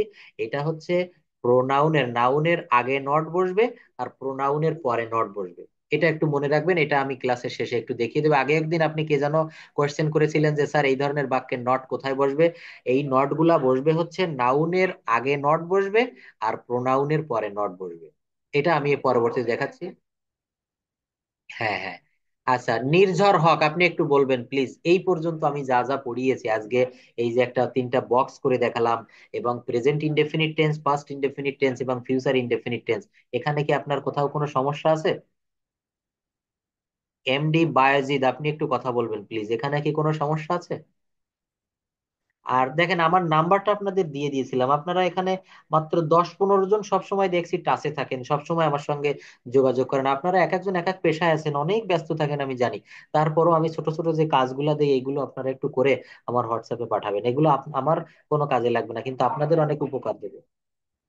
রেসপন্স যারা পাননি, শোনেন, আমিও তো স্যারের এই যে আমাদের ব্যাচ অনেক, শোনেন, অনেকগুলো ব্যাচ পরিচালনা করতে হয়, তো হয়তো সঙ্গে সঙ্গে উত্তরটা দিতে পারি না, কিন্তু আপনার একটু দেরিতে হলেও সব উত্তরগুলো পেয়ে যাবেন। হ্যাঁ, অবশ্যই আমি সবারই অ্যান্সার দেওয়ার চেষ্টা করব। আজকে আমার আবার নাম্বারটা দিয়ে দিব আমার হোয়াটসঅ্যাপে। আপনারা আজকে যেমন আপনাদের একটা ছোট্ট কাজ দিচ্ছি, কাজটা কি, এই যে কনজুকেশন অফ ভার্ব, এই কনজুকেশন, হ্যাঁ, হ্যাঁ, ওটা স্যার অ্যাড করে নিবে। স্যার অ্যাড করে নিবে, শোনেন, এই কনজুকেশন অফ ভার্ব আপনারা মিনিমাম 10 থেকে 15টা ভার্ব লিখবেন, এবং সেই 10 থেকে 15টা ভার্ব দিয়ে 10 থেকে 15টা সেন্টেন্স তৈরি করবেন, সব আলাদা আলাদা। যেমন ডু ভার্ব, ডু দিয়ে একটা করবেন, ইট দিয়ে একটা করবেন, গো দিয়ে একটা করবেন, ইংলিশে করবেন। এই বাক্যগুলো আপনারা একটা ভার্ব দিয়ে একটাই বানাবেন, আর যদি পারেন তাহলে তিনটা বানাবেন, অর্থাৎ প্রেজেন্ট ইনডেফিনিট, পাস্ট ইনডেফিনিট এবং ফিউচার ইনডেফিনিট। এগুলো আমাকে একটু পাঠিয়ে দিবেন। আচ্ছা, এবার পরবর্তীতে আমি আরেকটু পড়িয়ে নিই, তারপর আপনাদের সবার সঙ্গে কথা বলার চেষ্টা করব। এখানে চ্যাপ্টার 10-এ দেখেন, practical use of tense part 2। আমরা কিন্তু এখানে পার্ট 1 পড়েছি, এখন পার্ট 2 বলবো। আপনাদের নিশ্চয়ই বুঝতে সমস্যা থাকবে না। আমরা ইনডেফিনিট টেন্স নিয়ে কথা বলেছি, অর্থাৎ simple past, simple present, simple future. এখন আমরা কথা বলবো কন্টিনিউয়াস নিয়ে। দেখেন, এই কন্টিনিউয়াস কিভাবে গঠিত হয়, কিভাবে গঠন প্রণালী করব, কিভাবে চিনবো, এই বিষয়গুলো নিয়ে কিন্তু আমরা একটু কথা বলি। All about of continuous perfect and perfect continuous. কি হলো all about of continuous perfect and perfect continuous? দেখেন, প্রেজেন্ট কন্টিনিউয়াস টেন্স, কোনো কাজ বর্তমানে হচ্ছে। আমি কিন্তু আপনাদের ফিডব্যাক নিয়েছি, আপনারা সবাই বলেছেন যে স্যার বুঝতে পেরেছি। এতে আসলে আমার খুব ভালো লাগে যে এত কষ্ট করে পড়াচ্ছি, সবাই বুঝতে পারলেন। কিন্তু যদি না বুঝতে পারেন, প্রশ্ন করবেন যে স্যার এই জায়গাটা বুঝিনি, আমি সেখানে আবার ব্যাক করার চেষ্টা করব। So, all about of continuous, perfect and perfect continuous tense, এইগুলো আমরা এখন একটু দেখব। প্রেজেন্ট কন্টিনিউয়াস টেন্স, কোনো কাজ বর্তমানে হচ্ছে বা চলছে, এরূপ বুঝালে তার কালকে প্রেজেন্ট কন্টিনিউয়াস টেন্স বলে। আপনারা অনেকেই এখানে যারা ক্লাস করছেন, এই প্রেজেন্ট টেন্স বা প্রেজেন্ট কন্টিনিউয়াস টেন্স এগুলো জানেন, বোঝেন বা পারেন। তারপরেও এখানে আরো কিছু জিনিস আপনাদের একটু এক্সট্রা তথ্য দেওয়ার চেষ্টা করব। এই বিষয়গুলো আপনারা সবাই একটু ভালোভাবে নিবেন। এখানে কি বলছে যে চলমান কোনো কাজ বর্তমানে হচ্ছে বা চলছে এরূপ বুঝালে এর কালকে প্রেজেন্ট কন্টিনিউয়াস টেন্স বলে। চিনিবার উপায় কি, বাংলা ক্রিয়াপদের শেষে ইতেসি, ইতেসো, ইতেসে বা সি, স, সেন এমন থাকে। যেমন সে ভাত খাচ্ছে, সে ঘুড়ি উড়াচ্ছে, সে মোটর সাইকেল চালাচ্ছে, সে মোবাইলে কথা বলছে, আমি একটি কলম কিনছি। অর্থাৎ এখানে প্রেজেন্ট কন্টিনিউয়াস টেন্সে চলমান একটি ভাব দ্বারা বুঝাবে। গঠন প্রণালী কি হবে, সাবজেক্টের পর নাম্বার ও পার্সন অনুসারে এম, ইজ, আর বসে, এবং এরপরে মূল ভার্বের শেষে মূল ভার্বের সঙ্গে আইএনজি যুক্ত হয়। এখন আমরা একটু সাবজেক্ট বা কিভাবে গঠন প্রণালীটা দেখি। এখানে আমরা করব subject plus am, is, are plus ভার্বের সঙ্গে আইএনজি প্লাস অবজেক্ট। আবার একটু দেখেন, I am writing a letter, আমি একটি চিঠি লিখিতেছি। কি হবে, subject I, am, is, are, তিনটি বসানো যাবে না, একটি নিতে হবে, তো সাবজেক্ট আই এর পরে সবসময় এম বসে। সাবজেক্ট আই, তারপর এম, এই যে মূল ভার্বের সঙ্গে আইএনজি, রাইট এর সঙ্গে যোগ হয়েছে রাইটিং, এবং পরবর্তীতে একটি অবজেক্ট বসিয়েছি, এ লেটার। এই পর্যন্ত কি আপনারা বুঝতে পেরেছেন? সাবজেক্ট প্লাস এম, ইজ, আর, যে কোনো একটি সাবজেক্ট অনুসারে বসবে, প্লাস ভার্বের সঙ্গে আইএনজি বসবে, প্লাস অবজেক্ট বসবে। কিভাবে, I am writing a letter, he is driving a car, they are playing football, তারা ফুটবল খেলছে। দে আর প্লেইং ফুটবল, তারা ফুটবল খেলছে। পাস্ট কন্টিনিউয়াস টেন্স, কোনো কাজ অতীতকালে হচ্ছিল বা চলছিল এরূপ বুঝালে এর কালকে পাস্ট কন্টিনিউয়াস টেন্স বলে। তো আমরা একটু আগে এখানে কি শিখলাম? Present continuous tense. এখন আমরা দেখতেছি পাস্ট কন্টিনিউয়াস টেন্স। কোনো কাজ অতীতকালে হচ্ছিল বা চলছিল এরূপ বুঝালে তার কালকে পাস্ট কন্টিনিউয়াস টেন্স বলে। কোন টেন্স বলে বলেন তো? Past continuous tense. অতীতকালে হচ্ছিল বা চলছিল। চিনিবার উপায়: সাধারণত বাংলা ক্রিয়াপদের শেষে তেছিলাম, তেছিল, তেছিলে ইত্যাদি থাকে। গঠন প্রণালী কি হবে? সাবজেক্টের পর নাম্বার ও পার্সন অনুসারে অজ বা ওয়ার বসে, তারপর মূল ভার্বের সাথে আইএনজি যোগ হয়। মূল ভার্বের সঙ্গে কি হয় বলেন তো? আইএনজি যোগ হয়। অর্থাৎ এখানে আমরা যদি একটু দেখি, এই লাইনটা আপনারা একটু ভালো করে খেয়াল করেন, মার্ক করে দিলাম।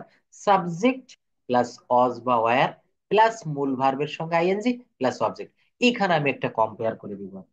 এখানে আমি একটা কম্পেয়ার করে দিব কি, এটা একটু ভালো করে খেয়াল করেন। আমি এখানে দুইটা বাক্য লিখব। একটা বাক্য লিখলাম,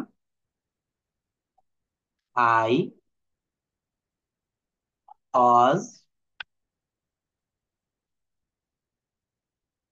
I was eating rice, এবং পরবর্তীতে আমি লিখলাম,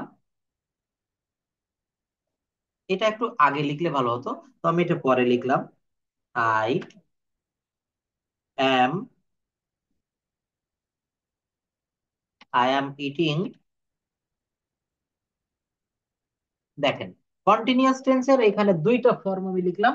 এটা একটু আগে লিখলে ভালো হতো, I am eating rice, I am eating rice. আর পরবর্তীতে কি লিখলাম? I was eating rice.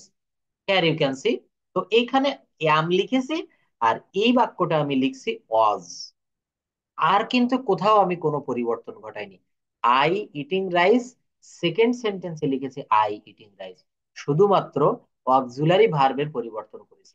একটি জায়গায় আমি করেছি অজ, আর একটি জায়গায় আমি করেছি অ্যাম। এখানে একটু ভালো করে নিবেন, এই জায়গাটা আমি একটু চেঞ্জ করে দিয়েছি। এক জায়গায় লিখেছি ওয়াজ, আর এক জায়গায় লিখেছি অ্যাম। তো প্রেজেন্ট কন্টিনিউয়াস টেন্স আর পাস্ট কন্টিনিউয়াস টেন্সের শুধুমাত্র অক্সিলারি ভার্ব পরিবর্তন করে দিলেই কিন্তু বাক্য হয়ে যাবে। আই অ্যাম ইটিং রাইস, আর পরবর্তীতে লিখলাম আই ওয়াজ ইটিং রাইস। আমি পড়ছিলাম, আই ওয়াজ রিডিং। তুমি পড়ছিলে, ইউ আর রিডিং। মেয়েটি গান করছিল, the girl Aja singing, the girl Aja singing. দেখছেন? The girl Aja singing. Future continuous tense. এখানে আপনারা কি বুঝতে পারছেন আমি কোন লাইনে পড়াচ্ছি? প্রথমে পড়িয়েছি প্রেজেন্ট কন্টিনিউয়াস টেন্স, পরবর্তীতে পড়ালাম পাস্ট কন্টিনিউয়াস টেন্স, এবং পরে পড়াচ্ছি হচ্ছে ফিউচার।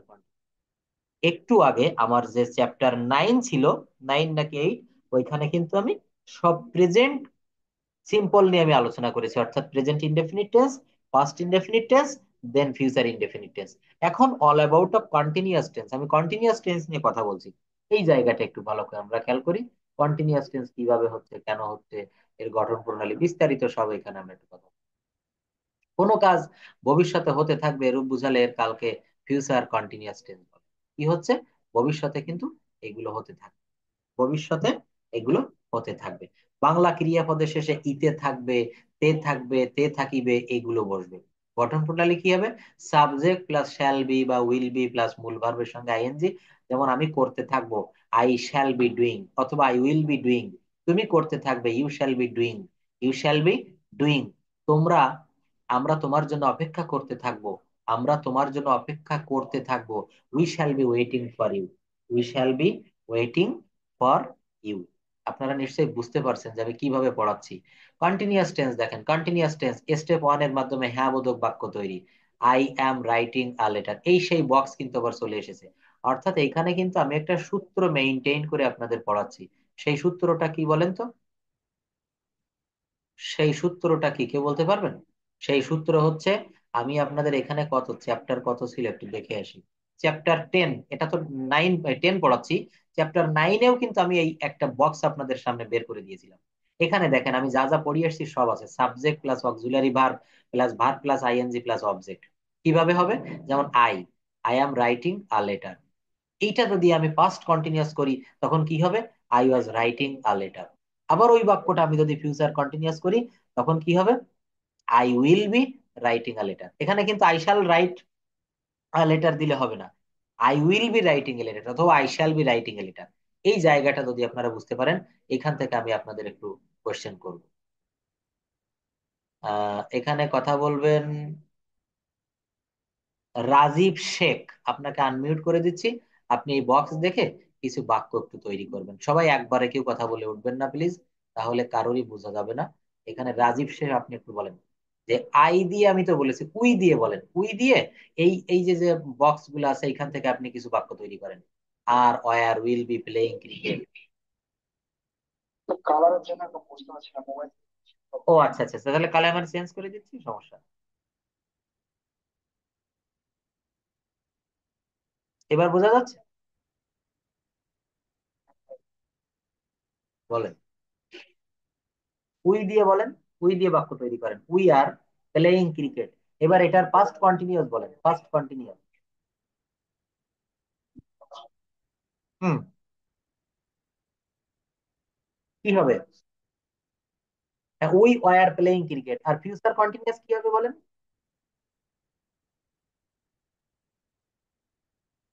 পাশের আর কেউ কথা বলবেন না প্লিজ, আমি এখান থেকে তো সবাইকে কথা বলার জন্য বলিনি। আমি যাকে কথা বলতে বলবো আপনারা সেই কথা বলবেন। পরবর্তীতে মনি আক্তার, আপনি একটু কথা বলবেন। আপনি এখানে ইউ দিয়ে বাক্য করেন তো, মেক সেন্টেন্স উইথ ইউ। তারপরে বলেন। হুম। ধন্যবাদ। আচ্ছা, পরবর্তীতে একটু কথা বলবেন, এখানে সবাইকে কম বেশি আমি প্রশ্ন জিজ্ঞাসা করব। এখানে বলবেন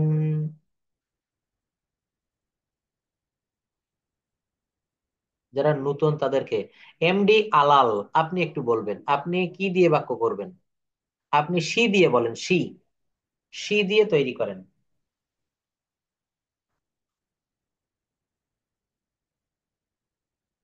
বায়েজিদ বলেন, আপনি সি দিয়ে বাক্য করেন।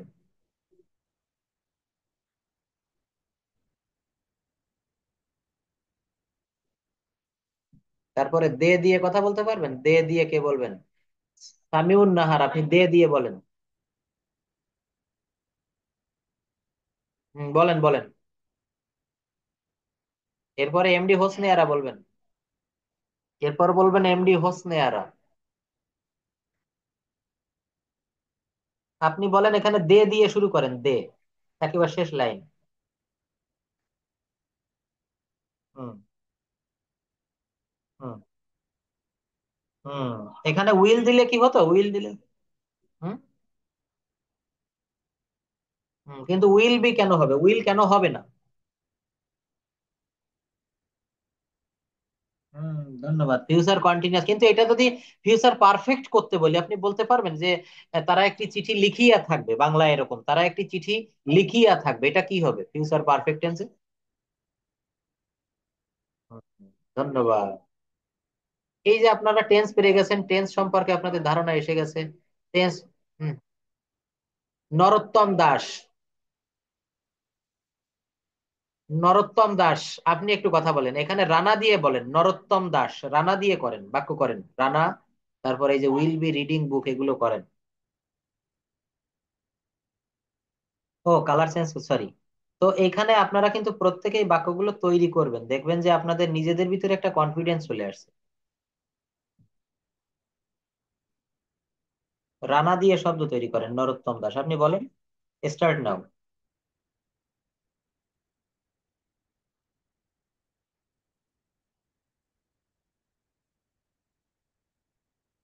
হাবিবা সুলতানা, আপনি বলেন, বাক্য তৈরি করেন, ইট অথবা রানা অথবা দে।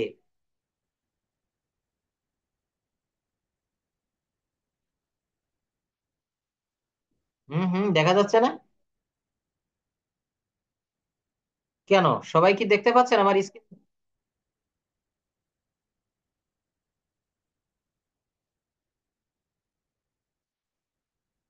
আপনার সমস্যা দেখেন, সবাই দেখতে পাচ্ছে।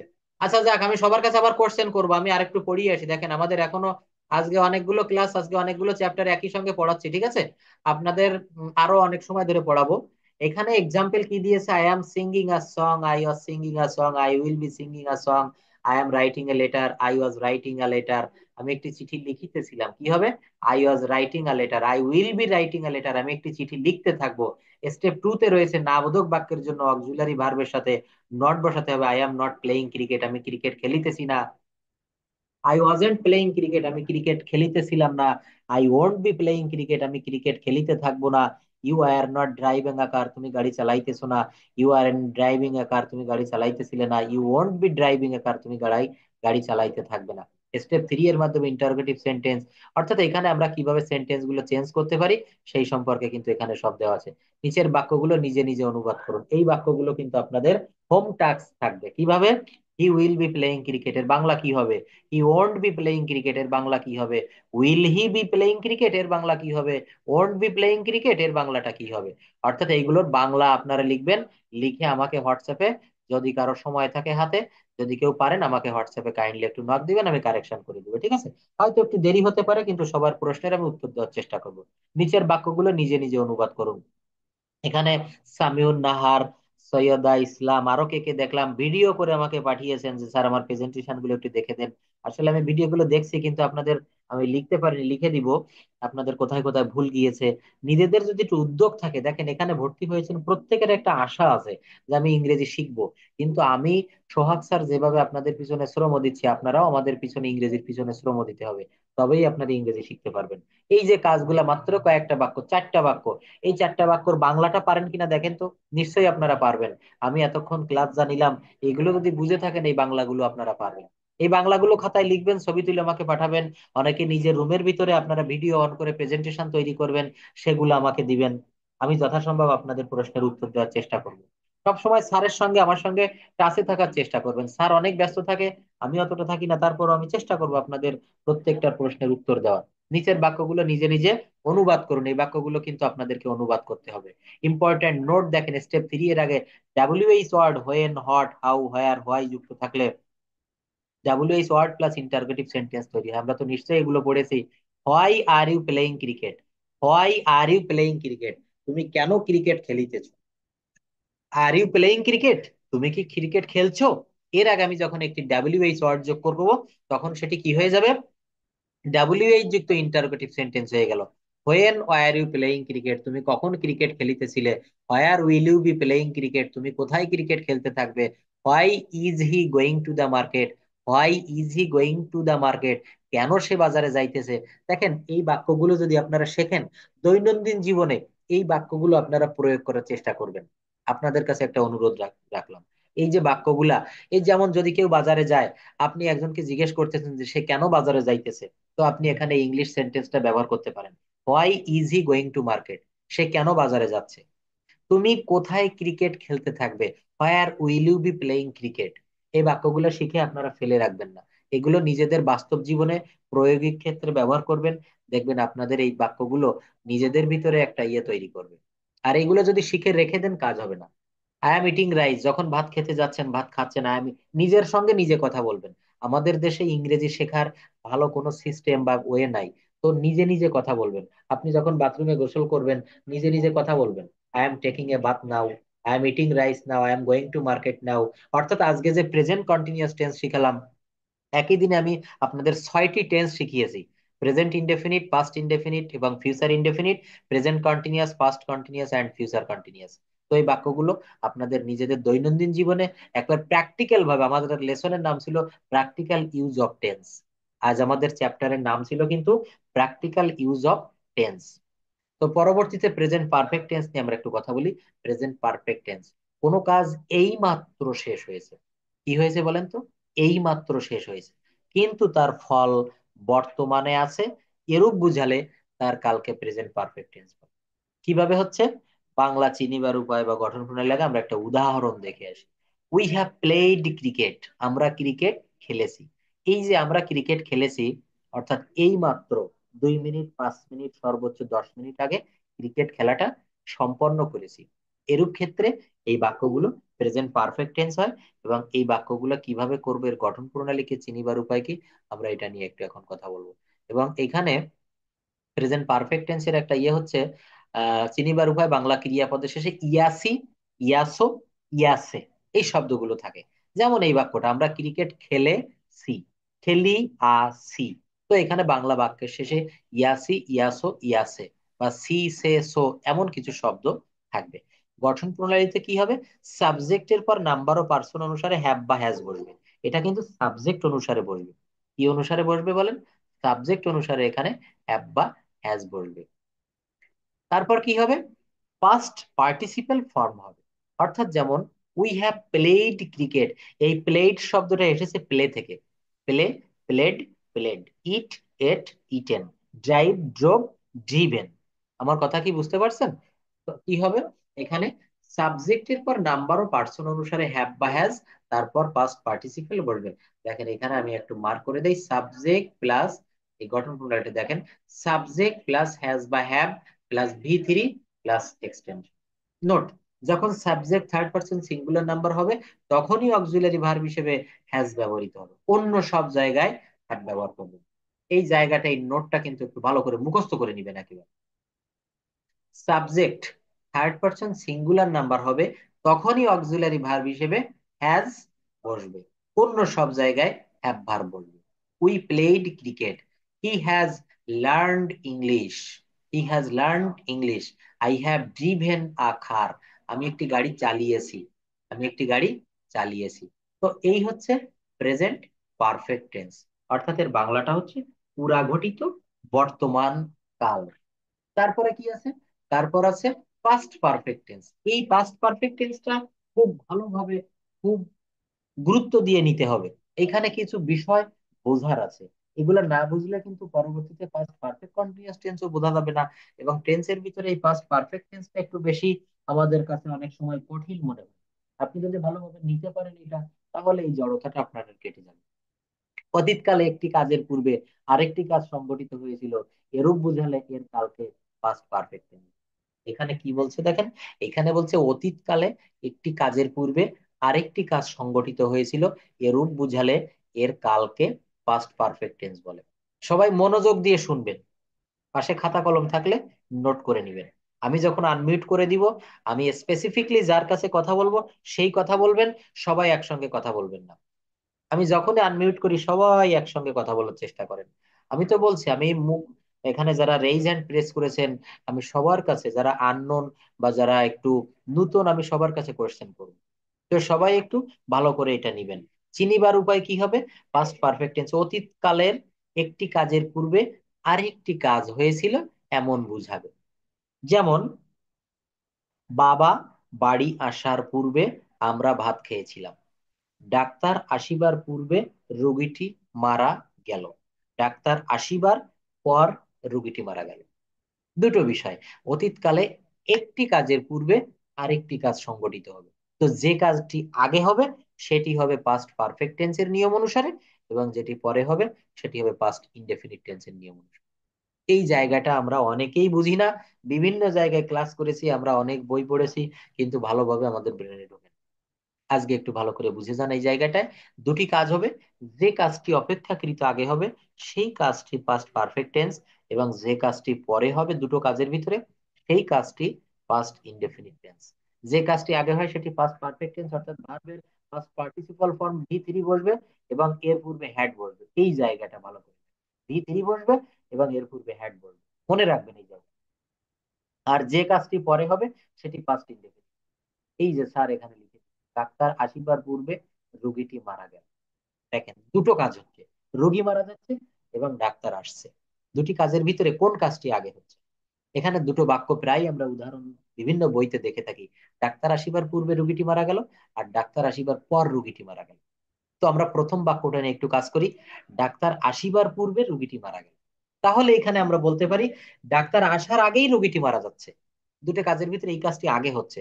এবং এই অংশটুকু আমরা ভি3, ভার্বের ভি3 ব্যবহার করব, এবং এই জায়গায় আমরা হ্যাড ব্যবহার করব। এই জায়গায় আমরা কি ব্যবহার করব বলেন তো? হ্যাড ব্যবহার করব। তো কি হলো? ডাক্তার আসিবার পূর্বে রোগীটি মারা গেল, দি পেশেন্ট হ্যাড ডাইড। এই যে দুটো বাক্য, এর মাঝখানে কিন্তু, এর মাঝে আমরা আফটার বা বিফোর ব্যবহার করব। কি ব্যবহার করব? আফটার অথবা বিফোর। তো দি পেশেন্ট হ্যাড ডাইড, রোগীটি মারা গেল, ডাক্তার আসিবার পূর্বে, এই পূর্বে ইংরেজি কি? পূর্বের ইংলিশ হচ্ছে বিফোর, আর পরের ইংরেজি কি হবে? আফটার। তো দি পেশেন্ট হ্যাড ডাইড, এরপর আমরা ওই যে পূর্বে, ওর ইংরেজি শব্দ বসালাম before, the patient had died. এরপরে যে শব্দটুকু রয়েছে রোগীটি মারা গেল, আমরা বলেছি দুটি কাজের ভিতরে যে কাজটি অপেক্ষাকৃত পরে হবে সেইটুকে ট্রান্সলেট করবো পাস্ট ইনডেফিনিটের নিয়ম অনুসারে। তো পাস্ট ইনডেফিনিটের রুল কি হবে? Subject plus be two plus object. তো the patient had died before the doctor came. অর্থাৎ এই কেম কথাটা কোথা থেকে আসলাম? কাম, কেম, খাম। অর্থাৎ কাম এর ভি টু হচ্ছে কেম। টোটাল বাক্যটা কি হলো? দি patient had died before the doctor came. এইবার আমরা দ্বিতীয় বাক্যে আসি। রোগীটি মারা যাওয়ার পর ডাক্তার এসেছিল, অথবা ডাক্তার আসার পর রোগীটি মারা। দুটো কাজের ভিতরে এবার আর রোগী আগে মারা যাচ্ছে না, এবার কি হচ্ছে দেখেন, এবার কিন্তু ডাক্তার আগে চলে আসছে, তারপর রোগী মারা যাচ্ছে। তো এখানে তবে একটা জিনিস আমাদের মনে রাখতে হবে, আমাদের সব সময় ডান অংশ আগে ট্রান্সলেট করতে হবে।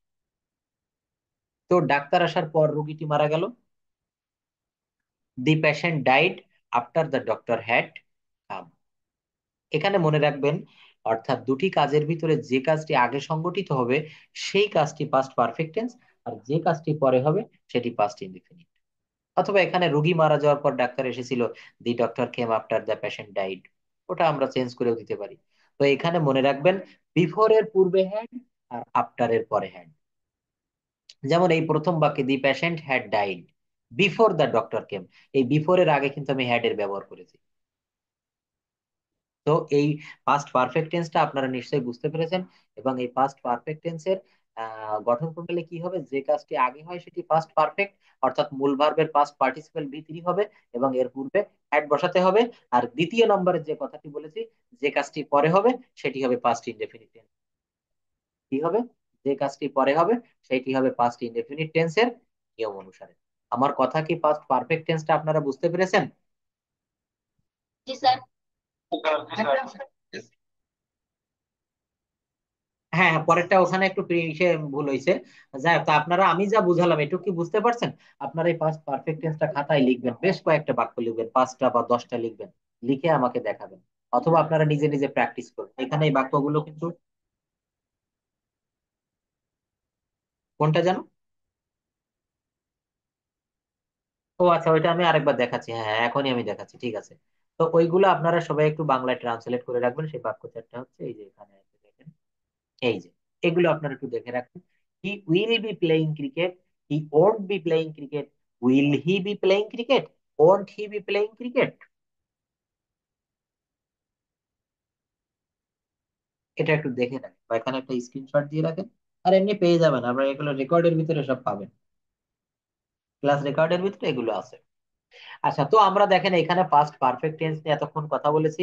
এবং পাস্ট পারফেক্ট টেন্স সম্পর্কে আমাদের যত দাম কঠিন জায়গা ছিল, পাস্ট পারফেক্ট টেন্স সম্পর্কে আমাদের যা কিছু অজানা ছিল সবকিছু আমরা জেনে ফেলেছি। এই পাস্ট পারফেক্ট টেন্সের পরে আমরা আসবো ফিউচার পারফেক্ট টেন্স নিয়ে একটু কথা বলবো। ফিউচার পারফেক্ট টেন্সটা কেমন হয়? ভবিষ্যতে একটি কাজের পূর্বে আরেকটি কাজ সংগঠিত হয়ে থাকবে, এরূপ বুঝালে এর কালকে ফিউচার পারফেক্ট টেন্স। কি বলছে? ভবিষ্যতে একটি কাজের পূর্বে আরেকটি কাজ সংগঠিত হয়ে থাকবে, এরূপ বুঝালে এর কালকে ফিউচার পারফেক্ট টেন্স বলে।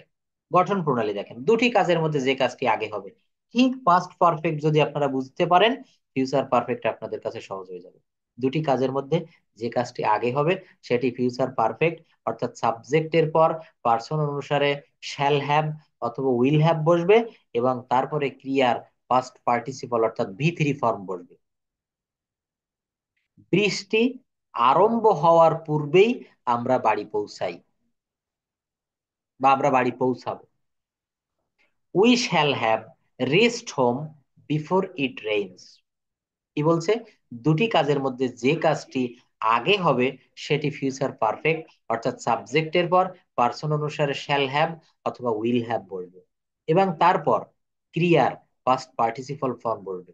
দেখেন, উই শ্যাল হ্যাভ, এই যে এখানে এই জায়গাটা আমি একটু মার্ক করে দিই, we shall have reach, we shall have reached. এটা কিভাবে হলো? রিস্ট শব্দ থেকে এসেছে, ভি থ্রি এসেছে reached, past participle form V three form.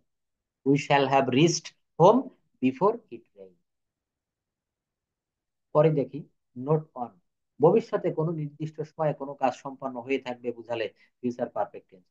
সংজ্ঞাটা মনে রাখবেন, ভবিষ্যতে কোনো নির্দিষ্ট সময়ে কোনো কাজ সম্পন্ন হয়ে থাকবে বুঝালে ফিউচার পারফেক্ট টেন্স হবে। আমি বিকাল 5টার মধ্যেই কাজটি শেষ করে ফেলবো, আমি বিকাল 5টার মধ্যেই কাজটি শেষ করে ফেলবো। I shall have finished the work by 5 p.m. Note two তে কি বলছে? অতীতে কোনো কাজ সম্পন্ন হয়ে থাকবে অনুমান করা হলে ফিউচার পারফেক্ট। আবার দেখেন, অতীতে কোনো কাজ সম্পন্ন হয়ে থাকবে অনুমান করা হলে তখন পাস্ট পারফেক্ট টেন্স হবে। ইতোমধ্যে সে কাজটি করে থাকবে, এই ধরনের বাক্য। তোমরা হাজী মোহাম্মদ মহাসিনের নাম শুনিয়া থাকবে, অনুমান। আমি আপনাদের ক্লাসে ঢুকে বললাম যে আপনারা হয়তো হাজী মোহাম্মদ মহাসিনের নাম শুনিয়া থাকবেন, ইতোমধ্যে হয়তো সে কাজটি করিয়া থাকবে। এই সব জায়গায় ফিউচার পারফেক্ট টেন্স ব্যবহার করতে হবে। তো এখানে সেই বক্স দেওয়া আছে। অ্যাফার্মেটিভ টেন্স হ্যাঁ বোধক করতে হবে কিভাবে? I have done the work, we had played cricket. অর্থাৎ অ্যাফার্মেটিভ সেন্টেন্স হ্যাঁ বোধক করবো কিভাবে? Subject plus auxiliary verb plus ভি3 প্লাস অবজেক্ট নিব। You will have watch TV, he driven. এই যে এখানে কিন্তু দেখেন আবার ভার্ব গুলো দেওয়া নেই, এইগুলো আপনারা করবেন, এগুলো আপনাদের হোম টাস্ক থাকবে। এই যে ফাঁকা জায়গাটুকু, এখানে কিন্তু আপনাদেরকে এই ভার্ব গুলো বসাতে হবে। হি ড্রিভেন এ কার, এখানে কি হবে? হি হ্যাভ হবে না হি হ্যাজ হবে? এগুলা কিন্তু আপনারা বাসায় বসে প্র্যাকটিস করবেন। আই হ্যাভ প্লেড ক্রিকেট, আমি ক্রিকেট খেলেছি। আই প্লেড ক্রিকেট, আমি ক্রিকেট খেলেছিলাম। আই উইল প্লে ক্রিকেট, আমি ক্রিকেট খেলবো। হি হ্যাজ ওয়াচড টিভি, সে টিভি দেখিয়াছে। হি হ্যাড ওয়াচ টিভি, সে টিভি দেখেছিল। He will have watch TV, সে টিভি দেখে থাকবে। স্টেপ 2 এর মাধ্যমে আরো কিছু আপনারা করতে পারবেন। এর মাধ্যমে অক্সিলারি ভার্বের সাথে নট বসিয়ে নেগেটিভ সেন্টেন্স তৈরি করা যায়। তো এই শব্দগুলো বা এই যে বাকি যে বিষয়গুলো আছে এগুলো আমি আপনাদের পরবর্তী ক্লাসে দেখাবো। আর আজকের অনেকগুলো বিষয় একই সঙ্গে দেখালাম। Practical use of tense, conjugation of verb, present indefinite tense, past indefinite tense, future indefinite tense, present continuous, past continuous, future continuous. একদিনে এতগুলো বিষয় দেখালে আপনাদের ব্রেনের ভিতরে জ্যাম হয়ে যাবে। তো এই পর্যন্তই। That's all for today. See you in the next class. আর কারো যদি কোনো কোয়েশ্চেন থাকে তাহলে আপনারা কাইন্ডলি একটু হোয়াটসঅ্যাপে নক দিয়েন। আর আজকে যে হোম টাস্ক গুলো দিয়েছি এগুলো আপনারা সবাই একটু করবেন, দেখবেন অনেক অনেক কাজে দেবে। এবং এগুলো যদি আপনারা ভালোভাবে করতে পারেন, এগুলো থেকে যদি একবার একটু প্র্যাকটিস করতে পারেন, দেখবেন অনেক কিছু আপনারা শিখে গেছেন। অনেক বিষয়গুলো আজকে আমি শিখিয়ে দিলাম একবারে, এতগুলো বিষয় দেখানোর পরে আপনাদের অনেক কিছু মনে নাও থাকতে পারে।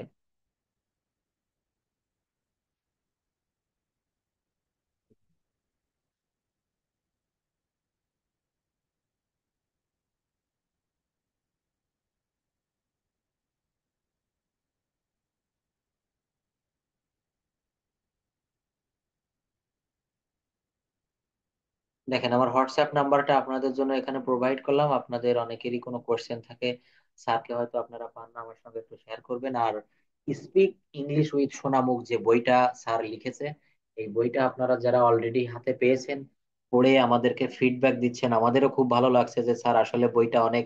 আর আমাদের প্রথম এডিশন তো, দ্বিতীয় এডিশন তৃতীয় এডিশনও দ্রুত আমরা বের করার চেষ্টা করব।